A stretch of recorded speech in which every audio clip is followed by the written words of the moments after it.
De toeristische sector in Zeeland moet meer kwaliteit gaan bieden. Het is woensdag 9 oktober. Dit is Zeeland Nu. Nationale toerismetop in Zeeland vandaag. Aanhouding na dreigende vechtpartij tussen scholieren. Een stuk over criminaliteit, vooral waarschuwing.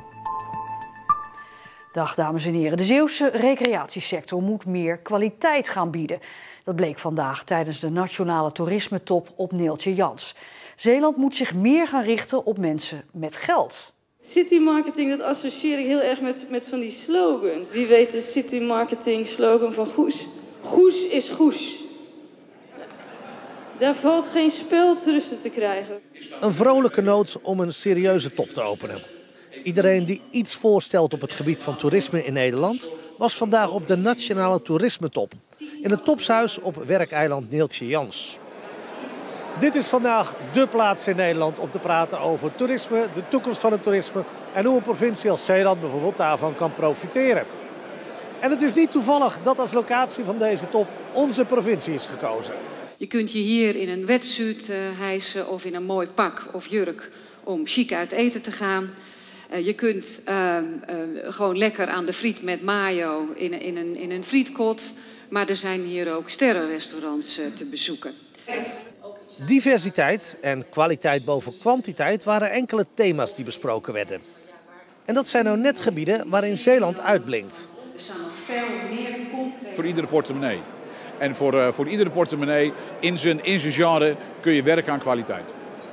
De laatste jaren zijn er veel vakantiewoningen gebouwd in Zeeland. Sterker nog, bijna de helft van de te koop staande recreatiewoningen in Nederland staan in Zeeland.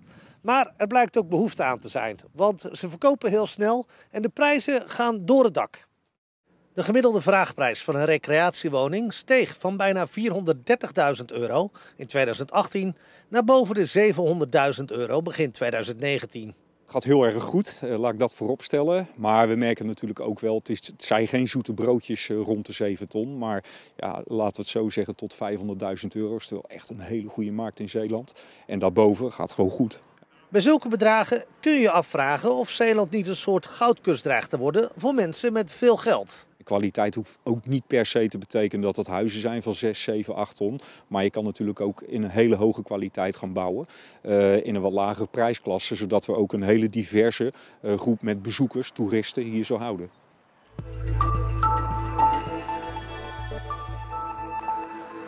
Een 16-jarig meisje is vanochtend in Terneuzen op school aangehouden in verband met een grote vechtpartij die gisteren op het laatste moment voorkomen kon worden in Terneuzen.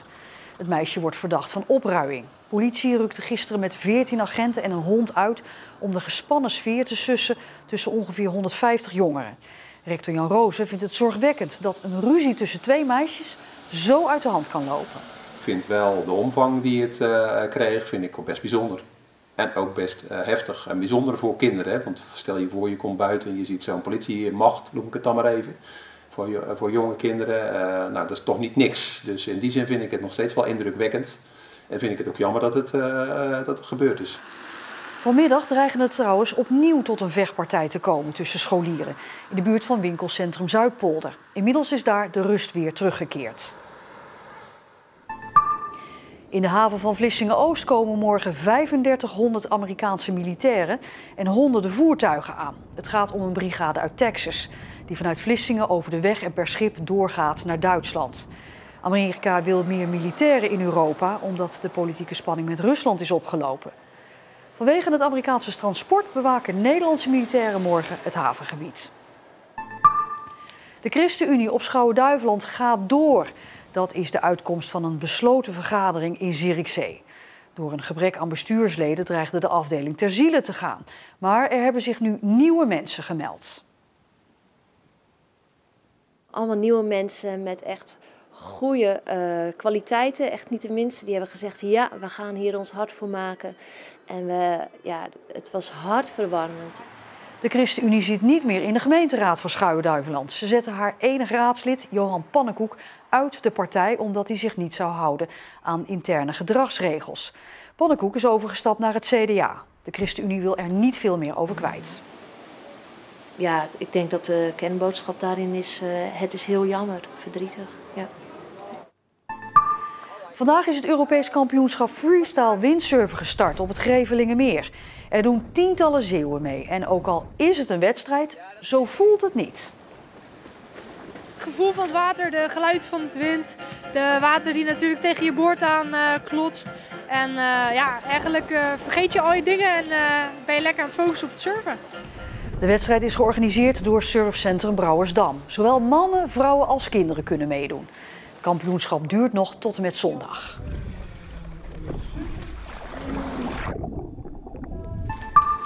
Slagerijen in de provincie krijgen de laatste dagen steeds meer klanten. Zoals deze in Goes. Die zegt honderden extra klanten te hebben gezien. Die komen voor de vleeswaren van de slager. Vleeswaren zijn nu in de supermarkt moeilijk te krijgen na de listeria-besmettingen. Die zelfs doden hebben geëist. Deze slager maakt de meeste vleeswaren zelf en let nu extra goed op. Klopt, we hebben ook binnen ons team maandag besproken wat we eventueel nog kunnen verbeteren. Dat we scherp moeten zijn op persoonlijke hygiëne, maar ook de omgeving waar je in werkt, dat die schoon is, goed wordt schoongemaakt. Dat we ook weer een stapje of een stukje bewuster worden in hetgene wat wij zelf doen. Dat klopt, ja.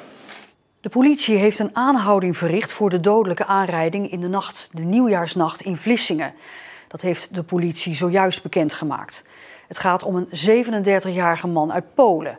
Bij de aanrijding in de Zottegumstraat kwam een 24-jarige fietser om het leven. De veroorzaker reed toen door.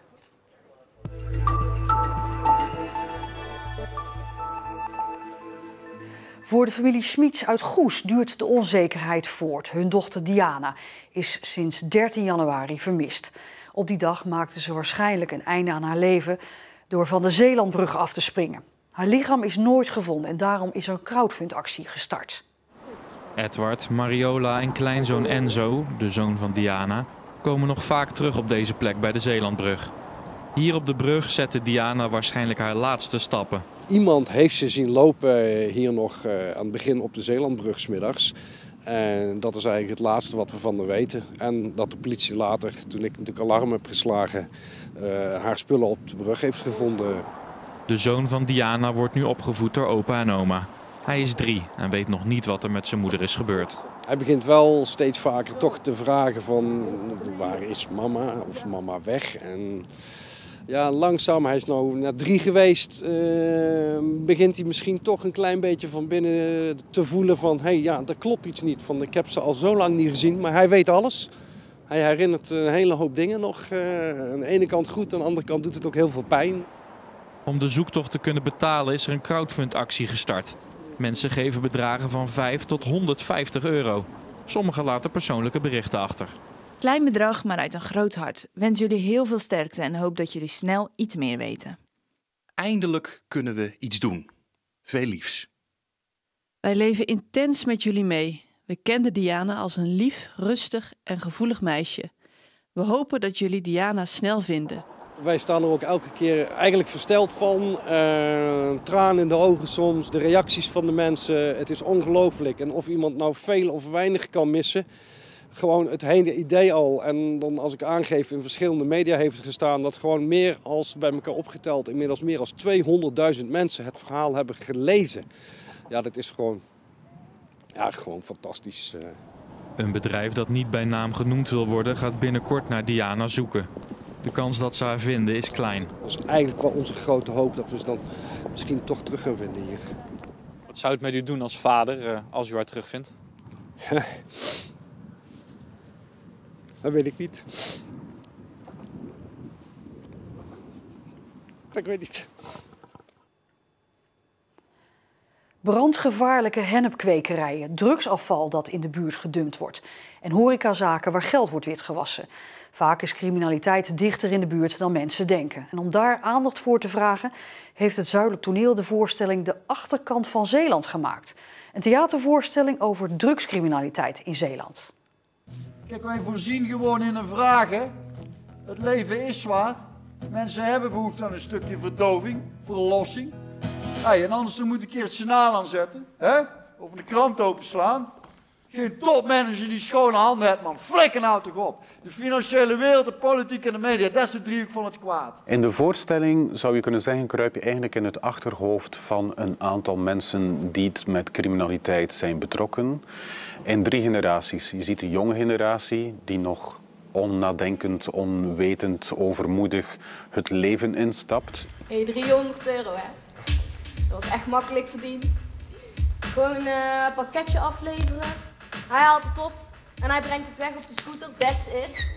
Je ziet een middencategorie van 30ers, 40ers die er middenin leven. De paranoia, het constante wantrouwen, het stilzwijgen, de lijven ondervinden. En het ergste is, ja, ik kan lachen, maar het ergste is dat een deel van het verleden gewoon verdwenen is. En we eindigen met een oude man die terugkijkt op zijn leven en zich de vraag stelt, is het allemaal waard geweest? Ja, ik was de man en mijn broer, hij was een risico. Hij was een risico voor de wijk, hij was een risico voor de familie. Maar wat was nou het werkelijke risico? Wie was de werkelijke... De theatervoorstelling is gemaakt voor de 3 zuidelijke provincies, Limburg, Brabant en Zeeland. En niet zonder reden. Het is gewoon een feit dat de hoeveelheid drugslabo's, de omvang ervan, hier in het zuiden van het land gewoon wel veel sterker aanwezig is. Weet jij wat er gebeurt met verrader? Ik ben geen verrader. Weet je het zeker? Ja, dat weet ik zeker. De provincie Zeeland heeft €10.000 bijgedragen aan het theaterproject. Ze zien het als een vorm van voorlichting. Het heeft zin om hierover te praten. Het heeft zin om te laten zien hoe makkelijk het is om erin te stappen, snel geld te verdienen en dan uiteindelijk ook nooit meer eruit te komen. Dus dan willen we ook zeggen, dat kan naar jongeren zijn, maar ook naar volwassenen, mensen die werkloos zijn. Stap niet in die valkuil. Dus je zwijgt, je denkt aan de familie en je houdt gewoon de kop dicht. We hopen dat je als je de voorstelling ziet, dat je een aantal keren door elkaar heen geschud wordt over wat vind ik nu goed en kwaad en hoe sta ik er zelf in. Je houdt je kop dicht omdat je familie heilig is. Je zwijgt voor je ouders, voor je broers, voor je zussen, voor je neven, voor je nichten, voor je vrienden, omdat je familie heilig is. Wat we zien is dat wij mensen weerbaar moeten maken voor in de val te trappen om in die criminaliteit te stappen. En ik denk dat zo'n theatervoorstelling bijdraagt aan de risico's die waar men instapt. Maar ook om even te weten van, eenmaal erin kom je er ook niet meer uit. Op de wijk! Proost! Het Zeeuwse weer was vandaag een mix van buien en opklaringen. Op sommige plekken viel weinig tot zelfs helemaal geen regen. Vannacht mogelijk wat onweer, maar morgen gaan we de zon weer zien. Het blijft wisselvallig de komende dagen. Maar het wordt wel wat warmer. Zondag misschien wel 23 graden. En de gevolgen van alcohol in het verkeer kunnen dramatisch zijn. Zie je zo in Zeeland Veilig. Het is gebeurd bij kilometerpaal 2,8 hier zo. Vanuit de andere kant kwam er een Fransman. Hij was aan het inhalen en hij is in de berm terechtgekomen met het terugsturen en uiteindelijk op mijn weghelft terechtgekomen. En precies, wij zijn frontaal op elkaar gebotst. Dat dus zometeen. Ik wens u een fijne woensdagavond.